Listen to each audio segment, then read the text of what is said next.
सभी बहनों को राधे राधे। चंदोकाल का व्रत कार्तिक मास के कृष्ण पक्ष की एकम से शुरू होता है। पहले हमारी दादी नानी चंदोकाल देवी के 7 व्रत किया करती थी, एकम से शुरू करके सप्तमी तक। लेकिन आजकल इस व्रत को जोड़े के रूप में भी किया जाता है। यह व्रत घर की सुख समृद्धि के लिए और पुत्र की प्राप्ति के लिए किया जाता है। इस व्रत की कथा इस प्रकार है। एक नगर में एक साहूकार रहता था। उसके 7 लड़के थे। एक दिन उसकी स्त्री खदाने में मिट्टी खोदने के लिए गई और ज्यों ही उसने जाकर वहाँ कुदाली मारी, त्यों ही सेही के बच्चे कुदाल की चोट से सदा के लिए सो गए। इसके बाद उसने कुदाल को स्याहू के खून से सना देखा तो उसे सेही के बच्चे मर जाने का बड़ा दुख हुआ, परंतु वह विवश थी, क्योंकि यह काम उससे अनजाने में हो गया था। इसके बाद वह बिना मिट्टी लिए ही खेद करती हुई अपने घर आ गई और उधर जब से ही अपनी घुरकाल में आई तो उसने बच्चों को मरा हुआ देखकर नाना प्रकार से विलाप करने लगी और ईश्वर से प्रार्थना की कि जिसने मेरे बच्चों को मारा है उसे भी इसी प्रकार का कष्ट होना चाहिए। तत्पश्चात सेही के श्राप से सेठानी के 7 लड़के एक ही साल के अंदर खत्म हो गए।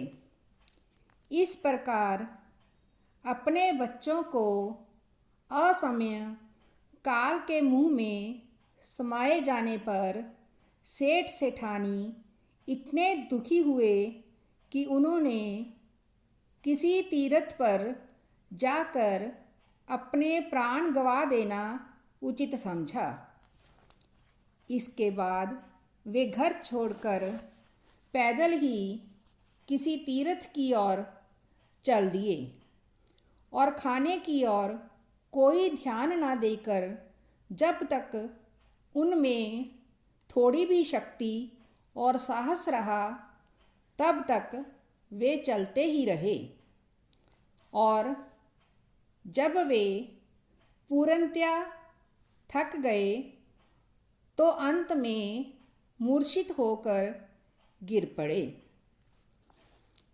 उनकी ऐसी दशा देखकर भगवान करुणा सागर ने उनको मृत्यु से बचाने के लिए उनके पापों का अंत किया और इसी अवसर में आकाशवाणी हुई कि हे सेठ, तेरी सेठानी ने मिट्टी खोदते समय ध्यान न देकर सेही के बच्चों को मार दिया।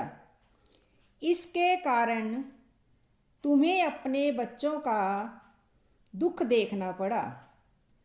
यदि अब पुनः घर जाकर तुम मन लगाकर गऊ की सेवा करोगे और चंदोकाल देवी का विधि विधान से व्रत आरंभ कर प्राणियों पर दया रखते हुए कभी स्वप्न में भी किसी को कष्ट नहीं दोगे तो तुम्हें भगवान की कृपा से पुण्य संतान का सुख प्राप्त होगा। इस प्रकार आकाशवाणी सुनकर सेठ सेठानी कुछ होश में आए और भगवती देवी का स्मरण करते हुए घर को चले आए। इसके बाद श्रद्धा भक्ति से न केवल चंदोकाल माता का व्रत किया बल्कि गौ माता की सेवा करना भी उन्होंने आरंभ कर दिया और जीवों पर दया भाव रखते हुए क्रोध और द्वेष का परित्याग कर दिया।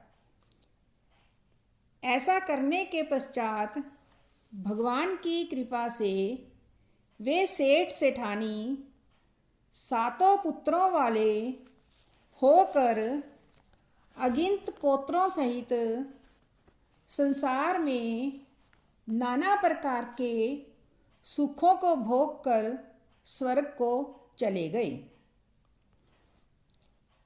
इसलिए सखियों, हमें अनजाने में भी किसी प्राणी की हिंसा नहीं करनी चाहिए। हमें गौ माता की सेवा के साथ साथ चंदोकाल देवी भगवती की पूजा करनी चाहिए। ऐसा करने से हमें अवश्य ही संतान सुख के साथ साथ संपत्ति सुख भी प्राप्त होगा। सभी सखियों को मेरी राधे राधे।